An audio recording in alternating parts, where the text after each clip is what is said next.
So mga loads, welcome na naman sa ating YouTube channel. In this video, I will teach you how to create a YouTube thumbnail.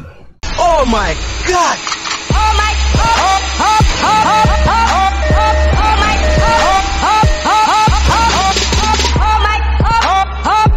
So ano nga ba ang sukat ng YouTube thumbnail? Ito, 1280 ang haba by 720 pixels ang taas. So 1280 by 720 wide.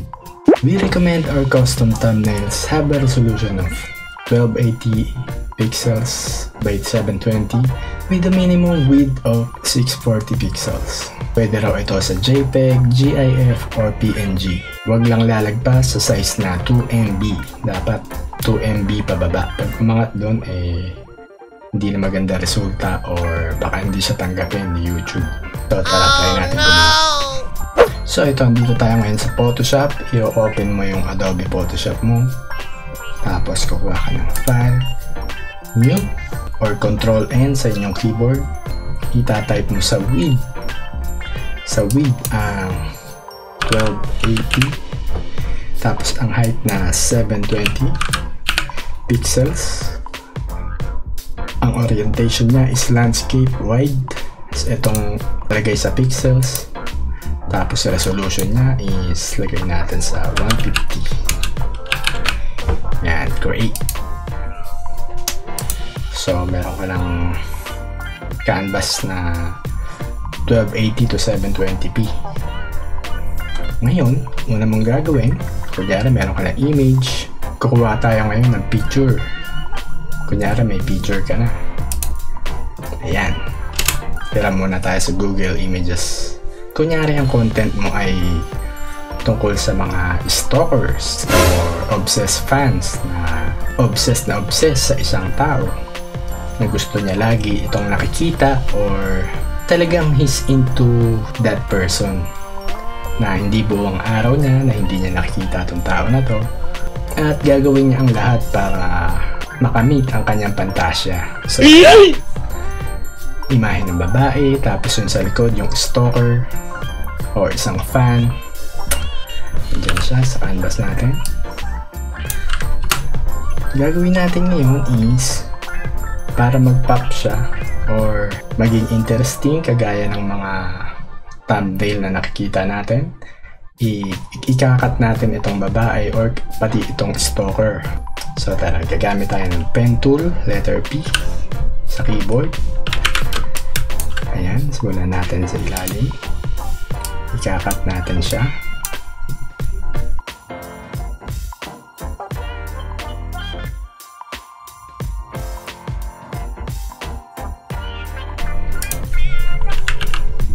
So ayan, Control J, tapos nakat na natin siya.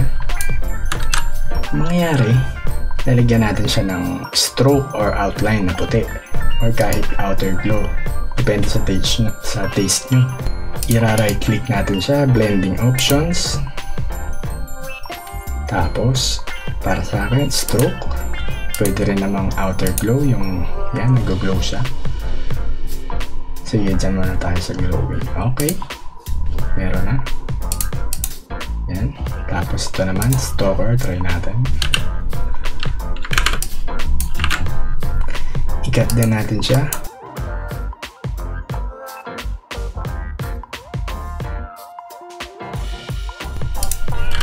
Yan. Control J, tapos stroke naman dito. Right click, blending option, stroke. Kulay puti. Pwede nyo palitan ang kulay niyan sa color. Kunyari, red. Pwedeng red, pwedeng dilaw, o kadalasan white, so white. Ayan, so yan na. Tapos pwede nyo gawing so blurred naman na yung background, hindi na natin siya kailangan i-blurred. Kunyari, filter, blur, Gaussian blur. So magiging blur siya lalo. Or pwede na naman filter, pixelate, mosaic. Yan, parang blurred sa Japanese porn. So depende sa taste nyo. So ako hindi na. Lalagyan ko naman ngayon ng text. So yung lettering or text. Press T, type obsessed stalker.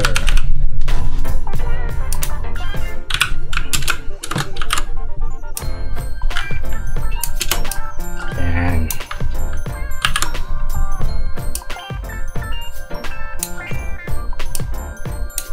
Depende kung anong font ang gusto nyo gamitin. Pwedeng nakakatakot, pwedeng ano.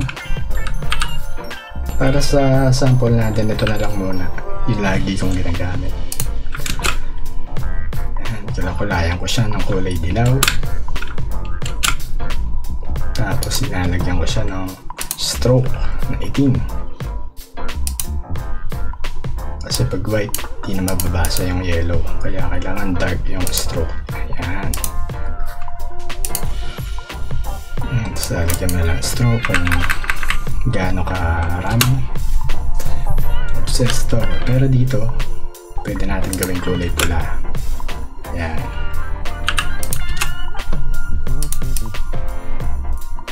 Ang pangit. Hindi maganda. So ayan, kulay dilaw na lang. Ayan, obsessed stalker. Tapos pwede ka maglagay dyan ng emoji. Meron akong collection ng emoji rito eh. So kunyari, natatakot na emoji. Yan, kasi parang ano siya eh, scary. Stalker ew. Yan. Takot siya. Tapos pwede ka maglagay dito ng nagagalit. Yan.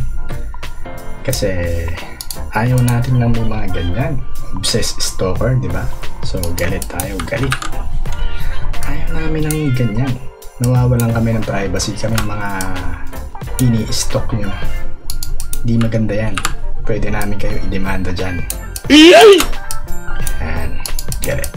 So, itong emoji pwede ba rin lagyan ng outline or stroke yan.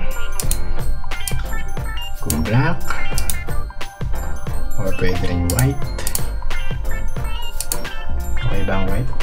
Depende. So ito rin isa.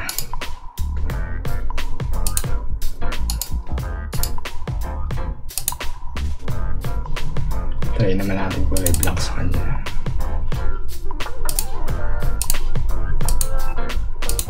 So ayan, that's it. Pwede mo lang i-save as thumbnail. Kunyari save as, type mo ngayon stalker, save as JPEG or PNG gaya sinabi kanina. Save. Ito, pwede mo lagay sa 12 high, malaki yung file. So ang ginagawa ko is 9 lang yan, 9 high. Okay, so andyan na, nakasave na siya sa ating folder. So pwede mo nang i-upload to sa yung YouTube thumbnail. So search mo lang siya kung nasan siya naka-locate. So gawa pa tayo another one. Ayan, put an image. I'm the biggest fan. So ikakat natin siya kasi pangit yung background. Ayan, cut natin siya.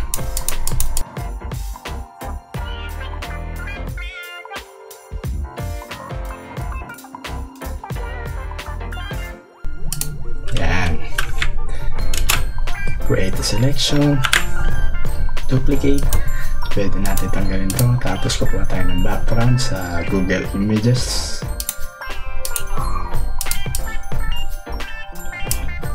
Ayan, ganda ba? Mukhang pwede na. Wow! Tapos lalagyan natin siya ng stroke syempre.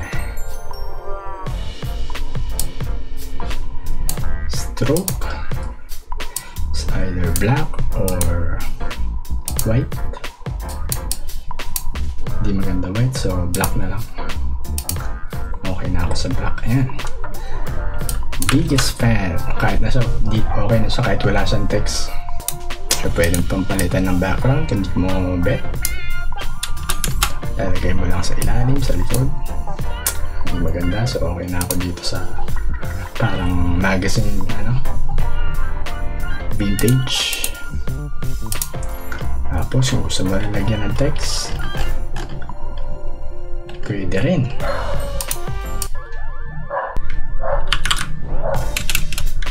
Hi fans. Yan. Pwede sa kabila, pwede sa kanan, pwede mapaglaruan yung text mo sa gilid.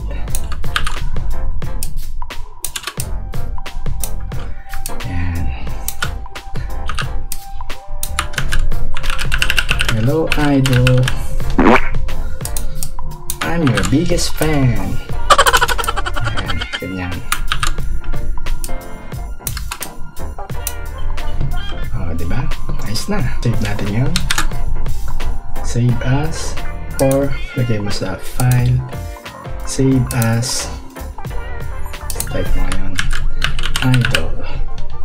Tapos click mo sa baba, hanapin mo yung JPEG or PNG, save, 9, enter. Okay, nakasave na siya sa folder mo. Ayan, dito na siya. Hello, idol. I'm your biggest fan. So, meron ka ng thumbnail. Mabrowse mo na lang siya kapag upload mo na video sa YouTube mo. So, alright. Kung meron ka natutunan, goods.